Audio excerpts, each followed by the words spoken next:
سیدنا ادریس علیہ السلام۔ نمبر 1، قرآن مجید میں تذکرہ۔ حضرت ادریس علیہ السلام کو اخنوخ بھی کہا جاتا ہے۔ قرآن کریم میں آپ کا ذکر پارہ 17 سورہ انبیاء اور پارہ 16 سورہ مریم میں موجود ہے۔ اللہ تعالیٰ ارشاد فرماتے ہیں، اور یاد کرو کتاب میں ادریس کا ذکر، بے شک وہ سچے نبی تھے اور اللہ نے انہیں بلند مرتبے پر پہنچایا، یعنی ظاہری اور باطنی کمالات عطا فرمائے۔ حضرت ادریس علیہ السلام جب بالغ ہوئے تو اللہ تعالیٰ نے انہیں نبوت عطا کی۔ نبوت ملنے پر آپ نے شہر بابل کے بھٹکے ہوئے لوگوں کو تبلیغ شروع کی۔ شریر لوگوں نے آپ کی بات نہ مانی، البتہ ایک مختصر سی جماعت ضرور آپ پر ایمان لے آئی۔ نمبر 2، ہجرت اور دین کی تبلیغ۔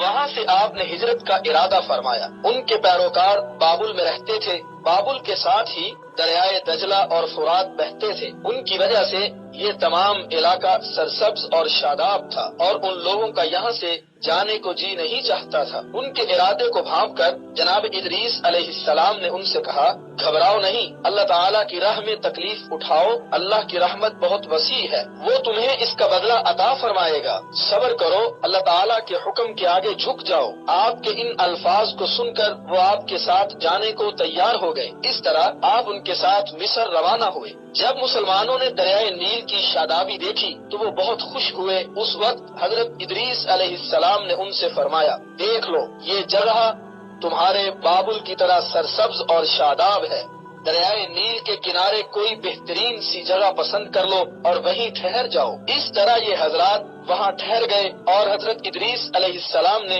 یہاں بھی اپنا کام شروع کر دیا، دین کی تبلیغ شروع کر دی۔ حضرت ادریس علیہ السلام ہر طرح کی زبانیں جانتے تھے، لوگ بھی مختلف زبانیں جاننے والے تھے۔ آپ نے انہیں دین کی تبلیغ کے ساتھ ساتھ شہری زندگی گزارنے کے طریقے بھی سکھائے۔ آپ نے ہر طرف کے لوگوں کو جمع کر کے انہیں دین کی تعلیم دی۔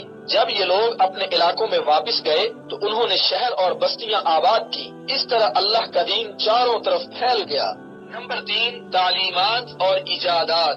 آپ کی تعلیم یہ تھی، اللہ پر ایمان لانا، صرف اسی کی عبادت کرنا، آخرت کے عذاب سے بچنے کے لیے نیک اعمال کرنا، تمام باتوں میں عدل و انصاف کو پیش نظر رکھنا، دنیا میں گھر نہ جانا، اللہ تعالیٰ کی عبادت مقررہ طریقوں سے کرنا، روزے رکھنا، جہاد کرنا، زکوٰۃ ادا کرنا، طہارت سے رہنا، کتے اور سور سے پرہیز کرنا، ہر نشہ آور چیز سے بچنا۔ یہ تھا خلاصہ حضرت ادریس علیہ السلام کی تعلیمات کا۔ جناب ادریس علیہ السلام نے اپنی امت کو یہ بھی بتایا تھا، میری طرح اس عالم میں دین اور دنیاوی اصلاح کے لیے بہت سے انبیاء علیہم السلام تشریف لائے ہیں۔ وہ بری باتوں سے پاک ہوں گے، فضائل میں کامل ہوں گے، ان کی دعائیں قبول ہوں گی۔ حضرت ادریس علیہ السلام بہت خوبصورت تھے۔ آپ کا رنگ گندمی تھا، قد و قامت پورا تھا، آپ دبلے پتلے تھے، آنکھیں سرمگی تھی، آپ کی گفتگو باوقار تھی، خاموشی پسند تھے، سنجیدہ طبیعت تھے، نظریں نیچی رکھتے تھے، خوب غور و فکر کے عادی تھے،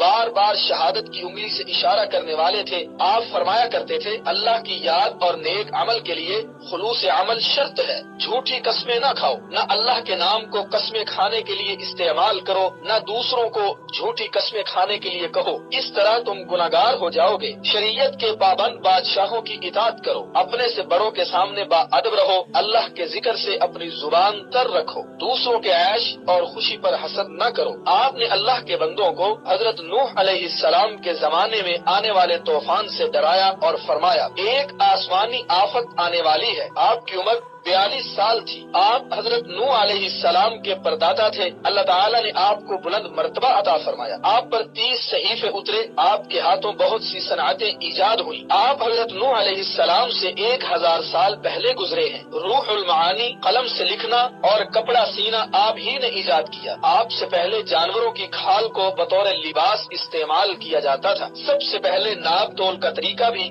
آپ نے ایجاد کیا۔ سب سے پہلے اسلحہ بھی آپ نے ایجاد کیا اور اس اسلحے سے بنو قابیل سے جہاد بھی کیا۔